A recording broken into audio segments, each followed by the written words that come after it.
Oke ya. Assalamualaikum warahmatullahi wabarakatuh. Waalaikumsalam warahmatullahi wabarakatuh. Alhamdulillah ya, kita bisa bertemu lagi di hari yang cerah ini dalam keadaan sehat walafiat ya. Salawat serta salam semoga selalu tercurah pada junjungan kita Nabi besar Muhammad Sallallahu Alaihi Wasallam. Bagaimana kabar kalian hari ini? Alhamdulillah. Ada yang nggak masuk hari ini? Siapa yang nggak masuk? Siva, Anissa, satu lagi? Siva, Anissa, satu lagi? Nabila. Kenapa nggak masuk hari ini? Sakit. Anissa sakit ya? Terus? Putri Nabila izin, satu lagi? Siva sakit. Kita doakan ya, semoga ketiga teman kita di lain kesempatan bisa berkumpul dan belajar bersama-sama kita ya. Amin. Nah, selanjutnya sebelum kita mulai pembelajaran hari ini, kita akan berdoa. Silakan Raffi ketua kelas dipimpin doa. Sebelum mulai kegiatan belajar pada hari ini ada baiknya kita berdoa. Doa mulai.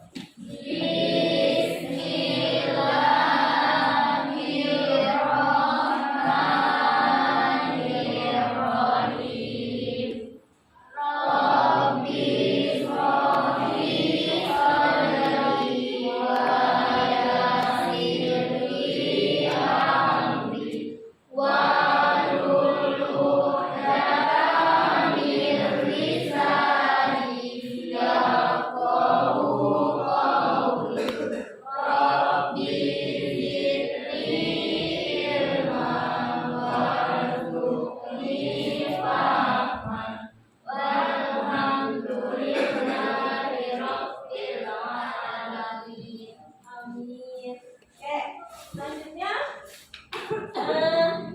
coba kalian perhatikan tampilan ibu kita.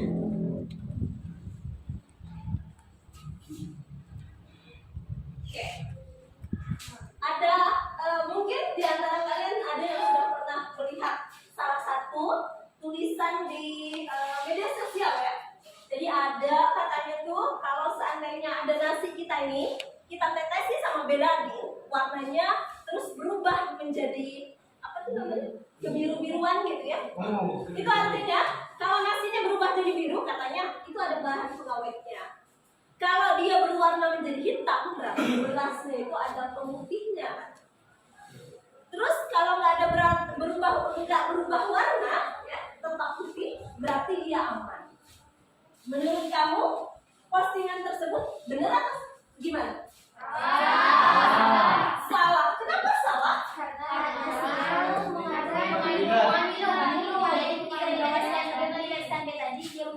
Iya. Coba Fatimah ya, silakan. Dia berubah warna karena nasi itu mengandung amilum atau karbohidrat. Iya, jadi karena nasinya mengandung amidum atau karbohidrat. Oke, ada yang mau melengkapi? Apa? Iya, silakan. Kan tadi nasi itu mengandung amilum dan kemudian nasinya ditetesi dengan cairan betadin. Nah, cairan betadin tersebut mengandung cairan tubol yang kemudian ketika tubol diteteskan ke nasi kemudian berubah menjadi biru. Iya, Bukan karena ada pemutih. iya, terima kasih penjelasannya. Benar ya? Jadi jawaban dari kedua teman kita tadi itu benar. Dilengkapi lagi tadi ya, lagi. Jadi ternyata meskipun seolah-olah nih ya, pernyataan dari postingan tersebut seolah-olah benar, berarti nggak boleh dimakan nasi ini gitu ya. Ternyata itu salah ya. Pernyataan itu salah karena justru kalau dia nggak ada berubah warnanya, itu mencurigakan ini nasi atau bukan gitu. Kalau nggak ada minumnya di dalam situ, ya kan? Nah, berarti kita dalam melakukan atau mengambil suatu kesimpulan yang kita dapat informasi dari media sosial itu nggak boleh ditelan mentah-mentah, harus dicerna baik-baik, kaitkan dengan semua ilmu yang kita sudah pelajari, jangan sampai kita termakan hoax ya. Oke. Nah, hari Jumat kemarin kalian kan sudah melakukan praktikum ya, melakukan uji makanan terhadap berbagai zat makanan yang ada. Nah, hari ini saya minta masing-masing kelompok untuk mempresentasikan presentasikan hasil diskusi, hasil project yang sudah kalian lakukan. Oke ya, silahkan bersiap-siap. Kita mulai dari kelompok 1.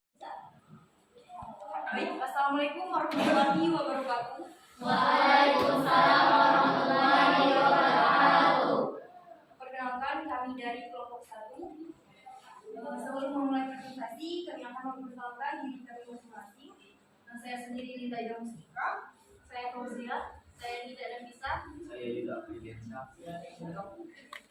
Baik, sesuai dari kegiatan praktikum yang telah dilakukan pada hari Jumat kemarin, aku ingin menjelaskan bagaimana proses pencernaan makanan, yaitu di sini kami mengambil roti, selai nanas, dan susu. Next.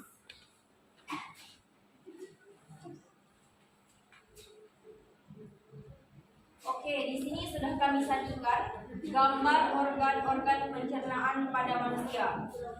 Sesuai dari objek praktikum yang kami ambil kemarin, yaitu roti, selai nanas, dan susu.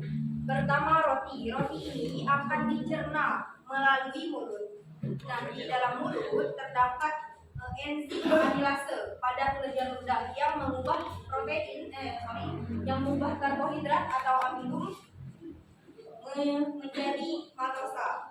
Nah, setelah dicerna oleh mulut, roti akan melalui kerongkongan dan didorong menuju lambung. Nah, di dalam kerongkongan ini terjadi gerakan peristaltik, yaitu gerakan melemas-lemas oleh dinding kerongkongan yang menyebabkan makanan terdorong ke organ lambung. Di lambung, roti tidak mengalami pencernaan.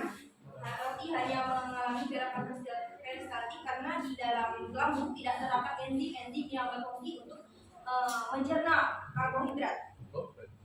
Selanjutnya, roti menuju usus halus. Di usus halus, kandungan maltosa diubah menjadi glukose oleh enzim maltase. Lalu sisa makanan yang sudah dicerna namun zatnya tidak diperlukan lagi oleh tubuh akan diproses oleh usus besar menjadi feses dan akan dikeluarkan atau diekspresikan melalui anus. Oke, next.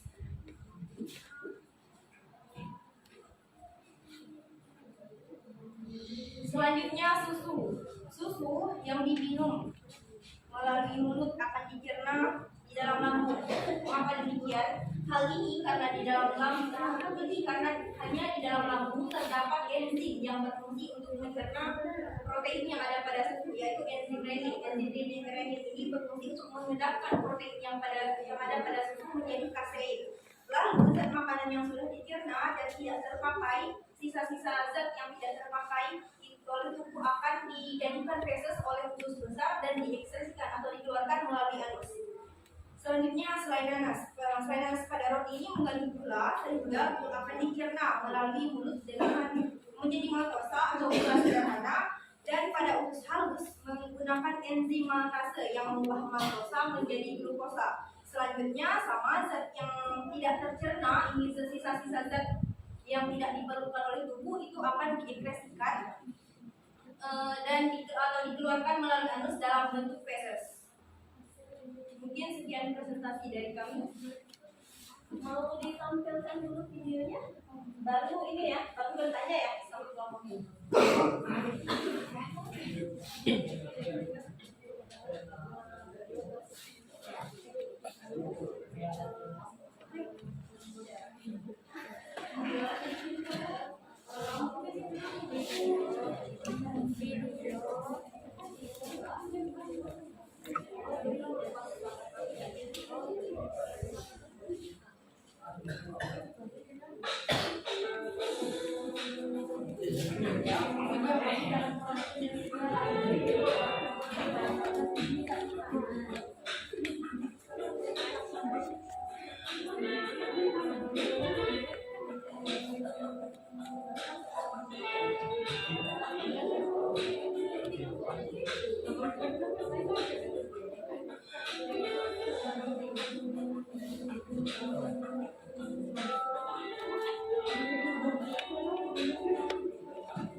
Luar biasa ya, bagus juga ya. Ya, sebelum ini silahkan mungkin. Silahkan bekerja untuk bertanya. Oke, selanjutnya akan dibuka sesi tanya jawab. Jadi bagi teman-teman yang misalnya ada sesuatu yang kurang mengerti boleh ditanyakan.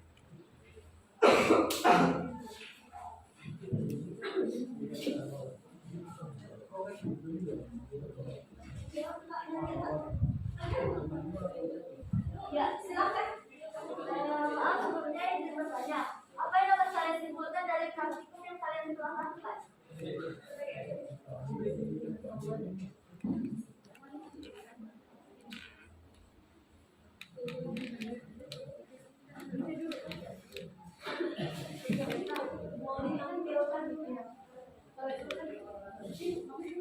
Oke, jadi ditanya tadi kesimpulan. Jadi kesimpulan yang kami dapat dari eksperimen yang telah dilakukan itu pertama, apabila bahan makanan itu mengandung amino ataupun karbohidrat, ketika diuji dengan larutan alkohol akan terjadi perubahan warna, yaitu bahan makanan tersebut berubah menjadi biru kehitaman.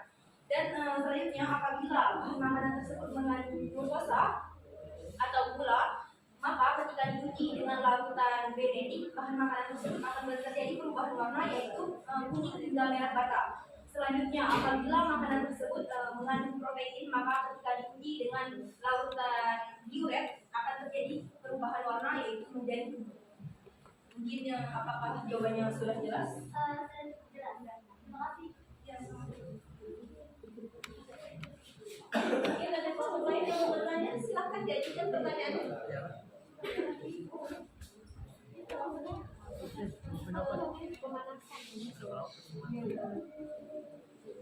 Ya, silakan, Raffi. Ini bertanya, di video tersebut kan ada video tentang pemanasan. Jadi berapa lama pemanasan yang dilakukan? yang maksudnya itu yang uji protein tadi ya? Siap. Ya, silakan. Tadi uji protein tadi itu dilakukan tidak pokoknya sampai larutannya itu mendidih. Nah, apabila itu terlalu mendidih, dikhawatirkan akan meledak. Nah, kalau lebih seperti itu. Ada yang mau tambahkan? Tadi larutan apa kan? Yang pas di apa tadi? Uji protein. Uji protein. Enggak balik. Enggak balik. Uji glukosa, Ya, ya, rupanya uji glukosa ya, tidak masalah dikit ya. Enggak banget ya. Ada lain yang mau bertanya? Atau mau menanggapi? Sudah jelas semua? Jelas. Oke. Silakan ditutup dulu kan? Oke, mungkin sekiannya dapat kami sampaikan. Dan kurangnya kami mohon maaf. Wassalamualaikum warahmatullahi wabarakatuh. Waalaikumsalam warahmatullahi wabarakatuh. Tangan berpromosi.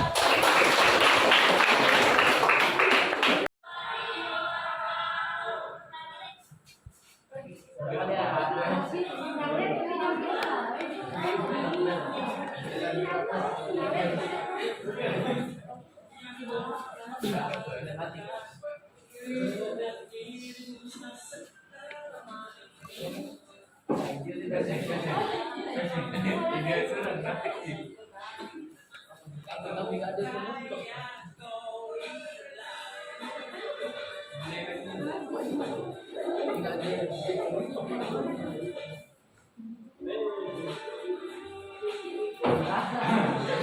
ada.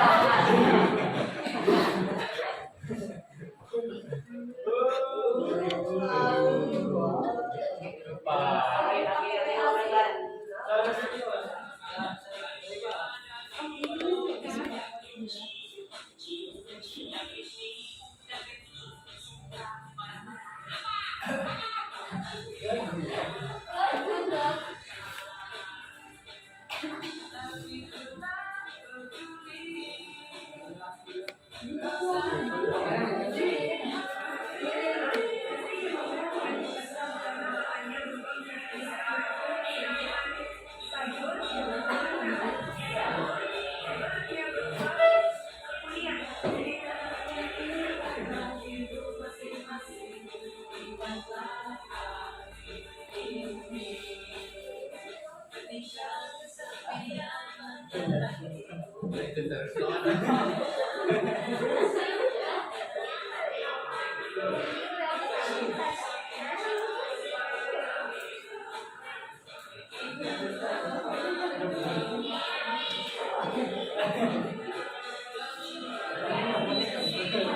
Luar biasa ya. Oke, kita lihat presentasinya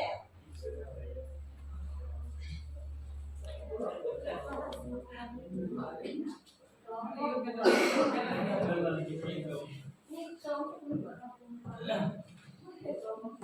Bentar ya.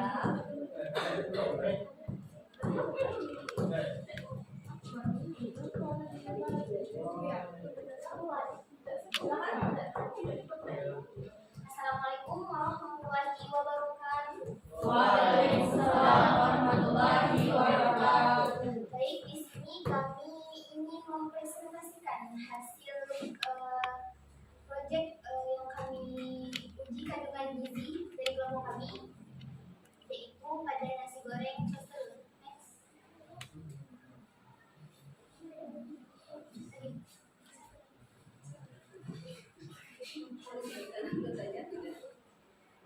Perkenalkan, ini kami dari kelompok 2, saya sendiri Fatimah Tukuro, Angel Yevandi, Rizky Mahesa, Cindy Anissa, Hani, dan Gerlan Surya. Next.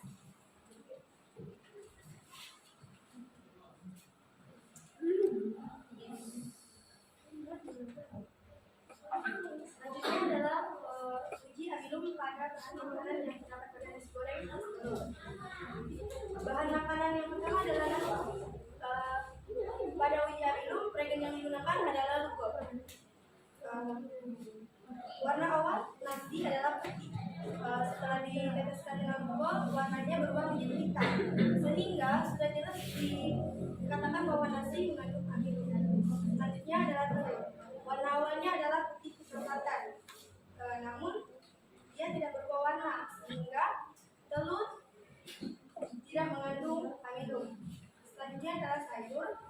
Warna awalnya adalah hijau dan tidak berubah warna, sehingga sayur tidak mengandung amilum.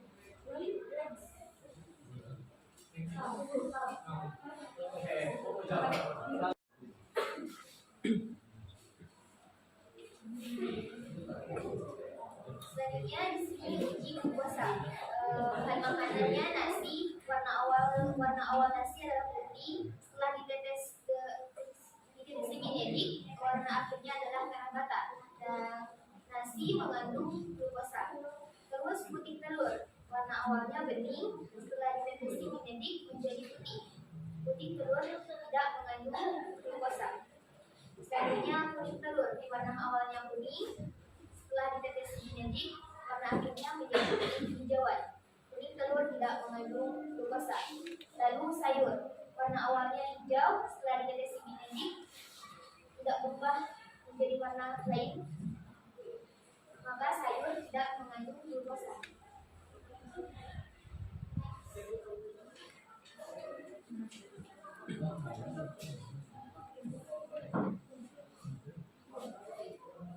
Selanjutnya yaitu uji protein. Uji protein nasi, warna awalnya yaitu putih, tidak berubah warna.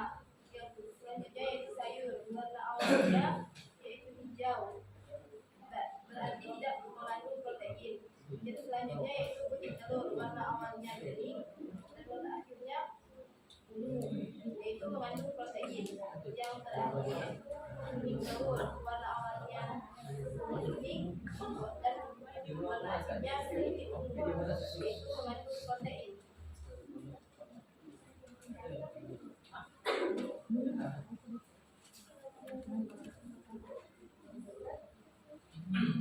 Sebelum kami menutup presentasi kami, apakah ada pertanyaan? Silakan. Iya, Ayah. Baik, kalau pertanyaan tadi bertanya, selama melakukan praktikum sampai membuat laporan, apa saja kendala yang kelompok kalian alami? Silakan dijawab.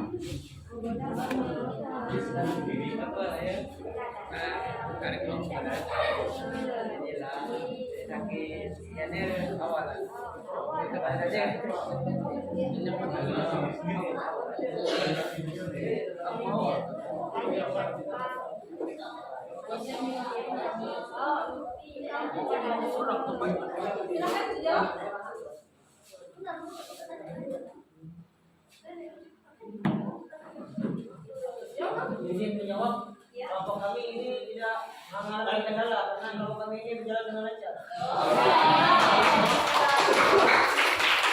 Ini mau menanggapi dari kelompok lainnya. Senang dia praktikumnya. Senang, alhamdulillah ya. Jadi materi kali ini menyenangkan gitu ya. Bisa bereksperimen dan bisa apa ya, mengembangkan bakat dalam sinematografi gitu. Oke ya. Ada produk lain yang mau ditampilkan? Oh iya, silakan. Apa kata-katanya? Baca.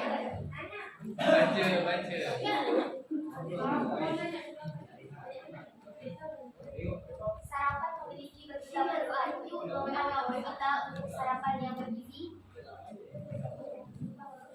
Nasi goreng adalah sarapan sejuta umat yang mengandung gizi yang baik untuk tubuh. Ada karbohidrat, glukosa, protein, dan vitamin untuk mendukung tubuh kita pada pagi hari.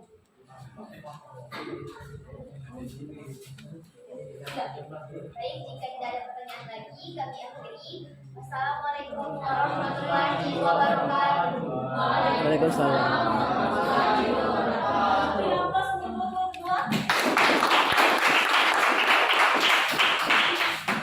Silahkan untuk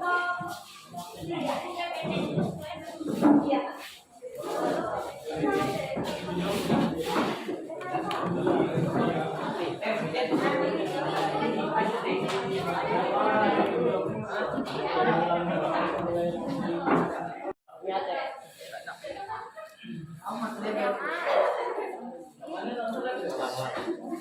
Setelah yang gila kan? Baik. Assalamualaikum warahmatullahi wabarakatuh. Waalaikumsalam warahmatullahi wabarakatuh. Di kesempatan kali ini kami akan mempresentasikan hasil praktikum kami dari hari Jumat kemarin, yaitu mengenai kandungan mie rebus kebanggaan berikut. Next. Adapun kelompok kami beranggotakan saya Naya Lestari, saya Farianti, saya Jela Lisa.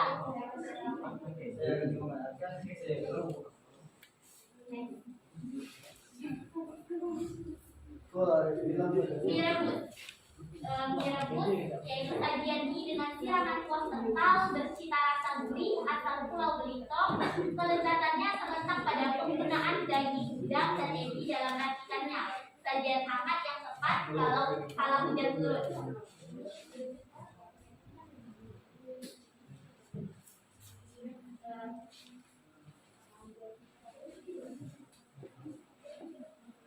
Pelaksanaan dan penyelesaian proyek akan dibacakan oleh rekan kami Masita.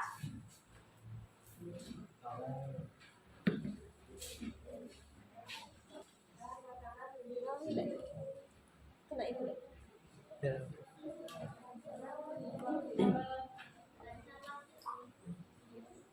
Bahan makanan mie, rejen, tunggul atau iodir.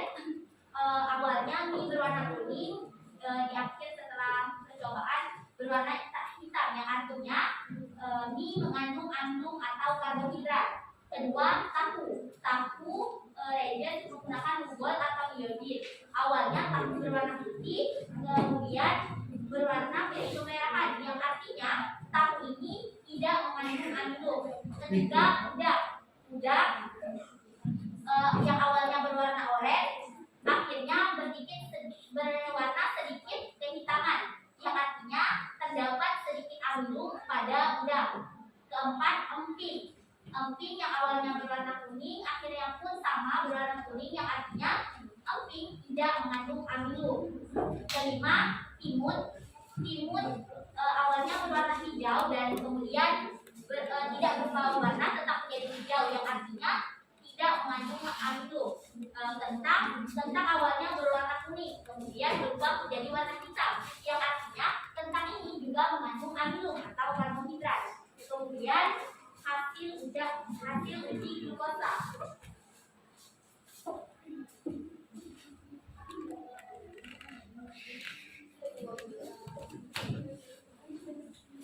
Dalam hasil uji glukosa itu kami mendapatkan kalau kentang ini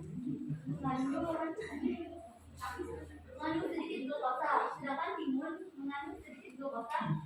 Emping juga tidak mengandung glukosa dan udang tidak mengandung glukosa, tahu tidak mengandung glukosa. Kandungan glukosa di sini yang paling banyak itu terdapat pada mie.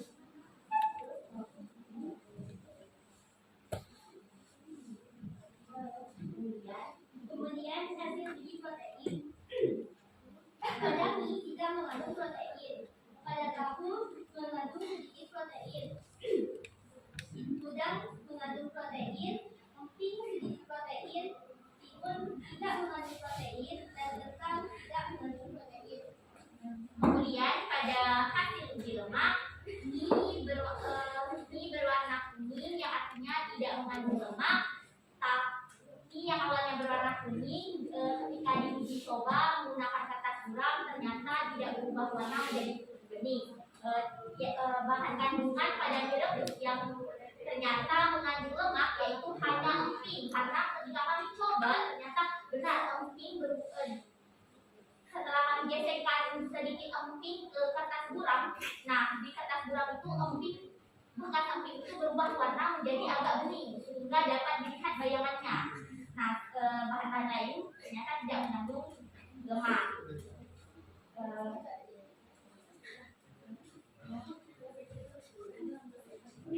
Kami juga akan menampilkan poster sebelum kami menampilkan video.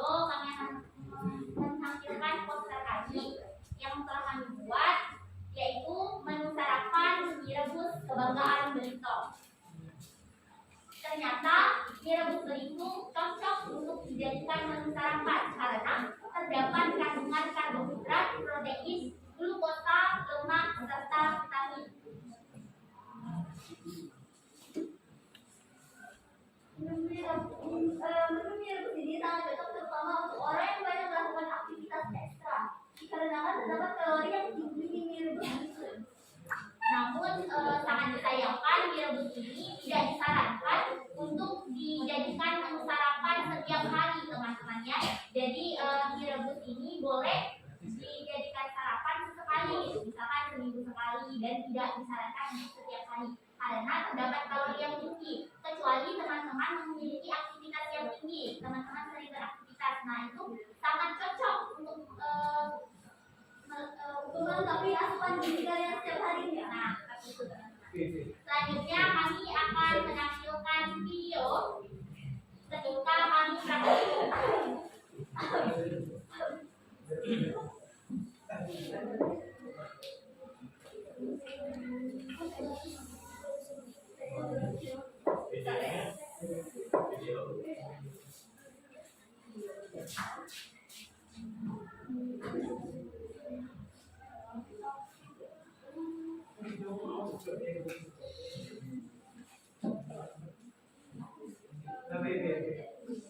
Oke, alhamdulillah ya semua kelompok sudah melakukan presentasi. Jadi kita bisa simpulkan apa kesimpulan dari kegiatan pembelajaran kita selama beberapa hari ini? Ada yang berpendapat?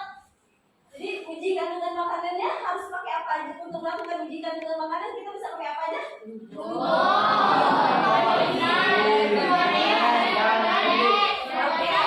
Waktu uji mau uji amilum kita pakai apa?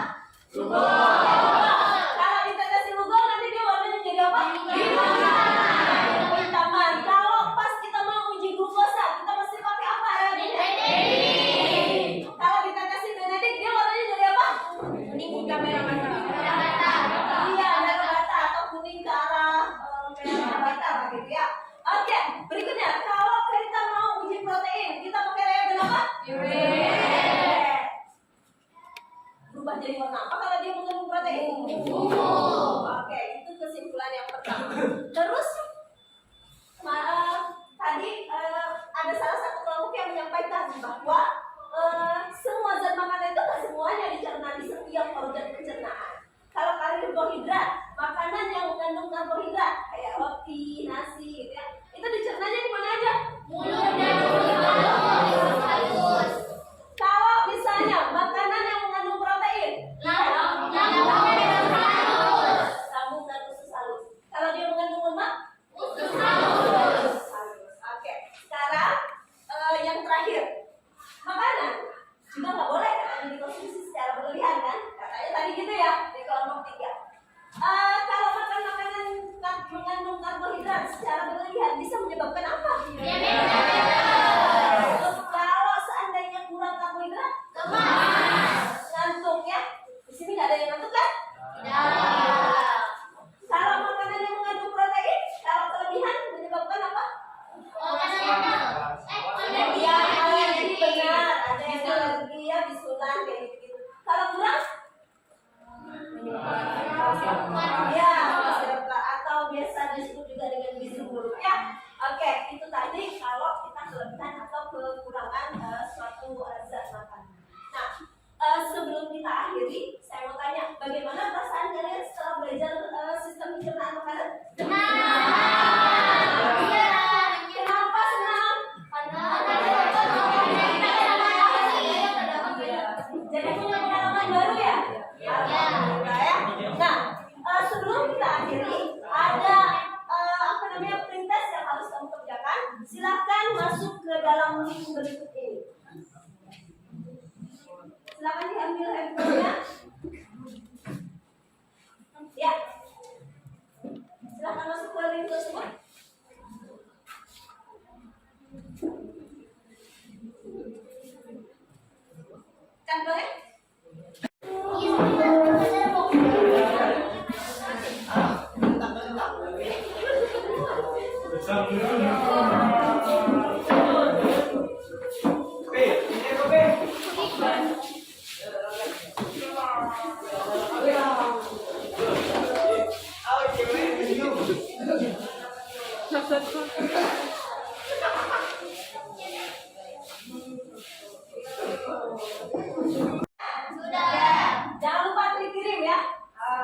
Jadi di sana sudah selesai pembelajaran kita. Terima kasih saya ucapkan. Jangan lupa dibaca-baca kembali catatannya. Minggu depan insya Allah kita akan ulangan. Terima kasih atas perhatiannya. Semoga apa yang kita pelajari bisa menambah keimanan kita kepada Allah Subhanahu Wa Taala. Saya tutup kegiatan pembelajaran hari ini. Wassalamualaikum warahmatullahi wabarakatuh.